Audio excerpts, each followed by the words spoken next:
Welcome to another video in this series of Better Riding. Today we're going to look at roundabouts. Lots of questions, lots of choice, lane discipline, do you lifesaver or not, accidents, little slips and spills. Let's have a look.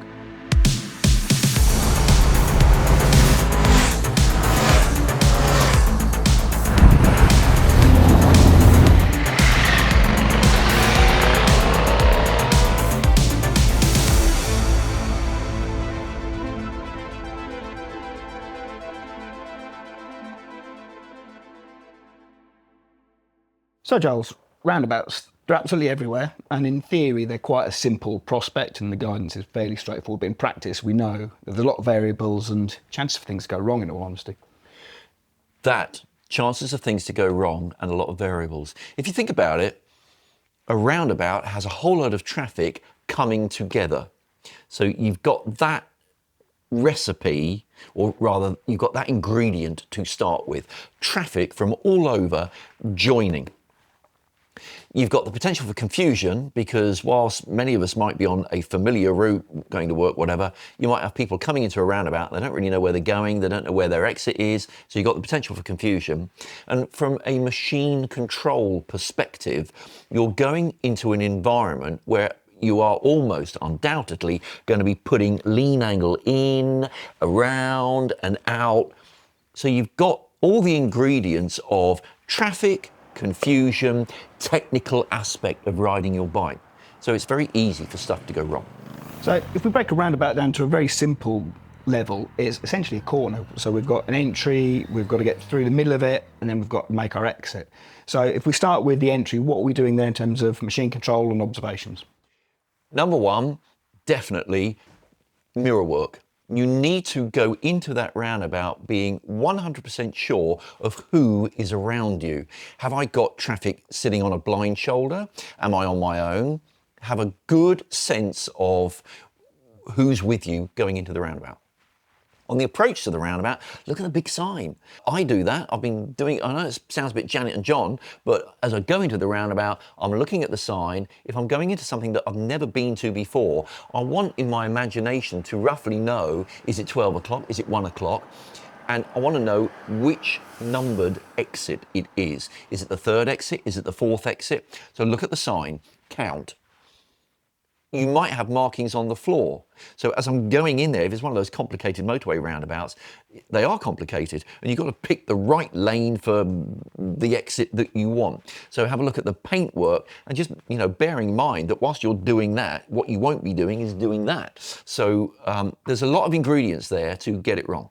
Okay. Mirror work, sign, count, in your mind, build a picture of where you think you're going. So take our time and do all the prep work before we get into it. Yeah, and don't be surprised if when you get into the roundabout, it's confusing or other motorists are confused. Don't be surprised. Don't go in there with the attitude that sort of, you're in the right and you're an idiot because you're in the wrong lane. Because that car driver, he might too be going into that complicated motorway roundabout. He's never been there before in his life and he doesn't know where he's going either. So sort of have a bit of a sympathetic mindset on a roundabout that it is an area where people may well get confused. We're all human and road planning is variable, I guess. So. Yeah, definitely.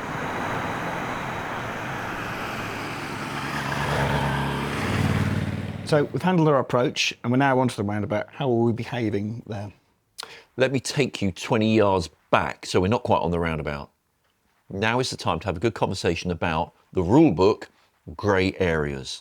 If you do the roundabout by the rule book, and like you did when you took your motorcycle test, you'll be very disciplined with your lane. So in this example, you might come onto the roundabout and you're very much sticking to your lane. So you are flicking the bike left.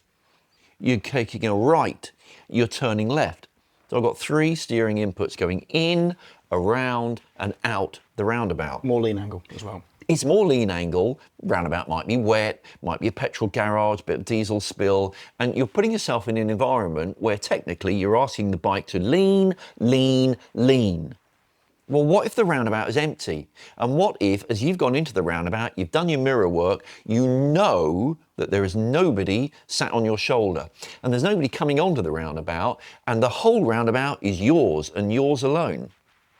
Here's that grey area of the thinking rider. Can I now straight line the roundabout? Is it safer, and I would argue yes it is, that if I actually come onto the roundabout and I go from lane 1 to lane 2 to lane 1, and I've put in much less left, right, left, and now I'm just having a little bit of a shimmy on that roundabout, is that safer? Well, in my argument, yes it is. But you've got to know that you've got no traffic here, that you're not confusing anybody, and that's the crux of this conversation now, is this choice, thinking rider, who's on it, who's behind me, what can I do here, what can't I do, where are we in all of that conversation?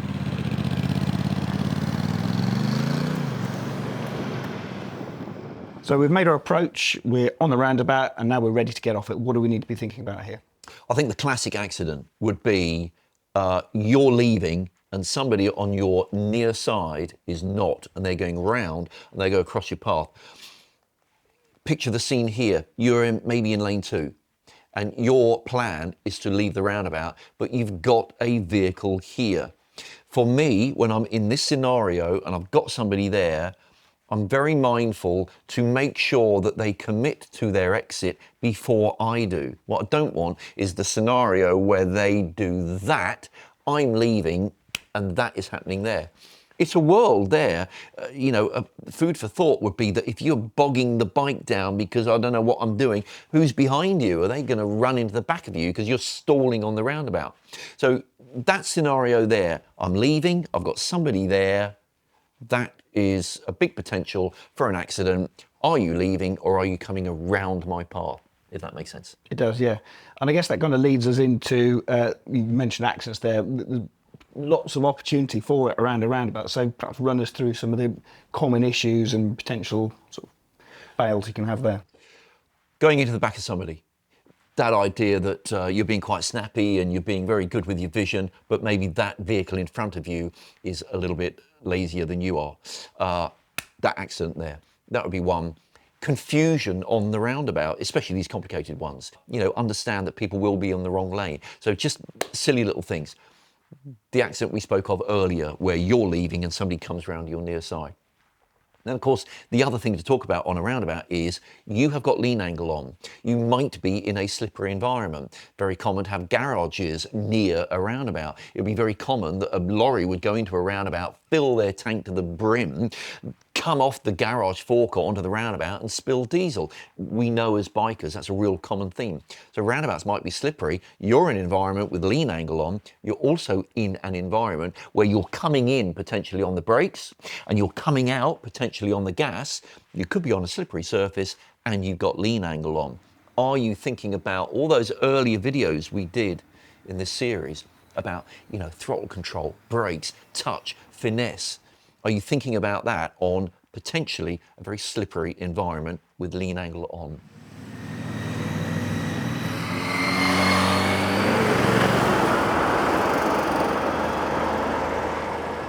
So I think we've covered all the big topics. Are there any other little tips and bits and pieces that fit in and support all that? Tips and bits. Body language. As a biker, be good at reading body language.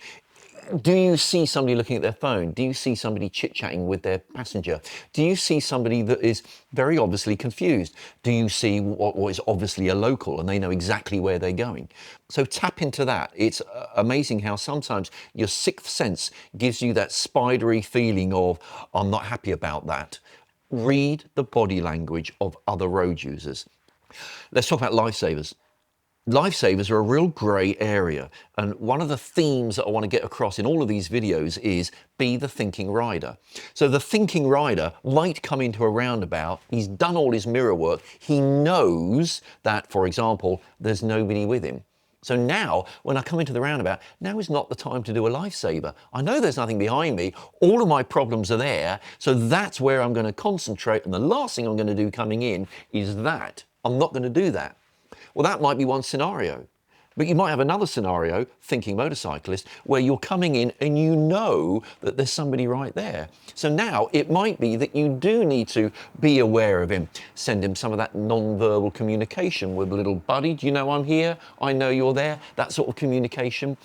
So that's the grey area of the thinking rider. When do you concentrate on everything that's going on in front of you? When do you take your eyes off it and look over your shoulder? We were talking about that accident there earlier where you got somebody there. Do you need to be super aware of that, or are you super conscious that there's nobody there and that is now your problem? So a real grey area, and the thinking rider is, when do I lifesaver and when do I not? So we got that problem there.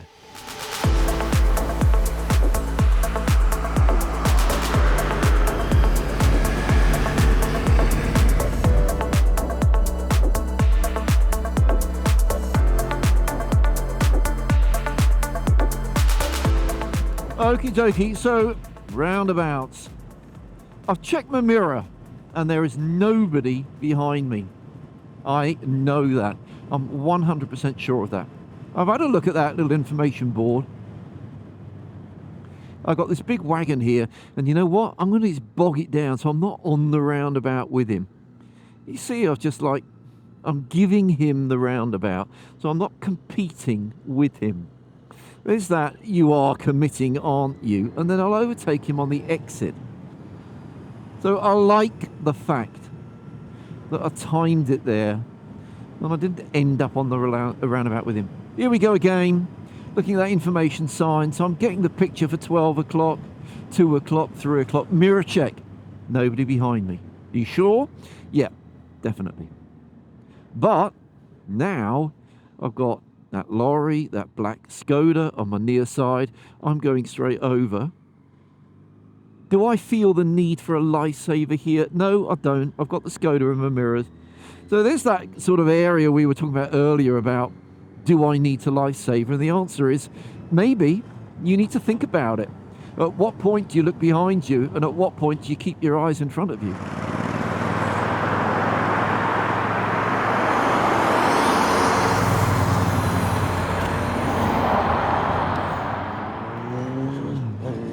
So as we approach this roundabout, I've done all my mirror work and I've got nothing behind me, nothing. I know that. And I want to go straight on. When is it appropriate to straight line? I've still got nothing behind me. I've gone from lane 1 to lane 2, and from lane 2, big check on my left shoulder, back to lane 1. So what I've asked the bike to do there is to lean less.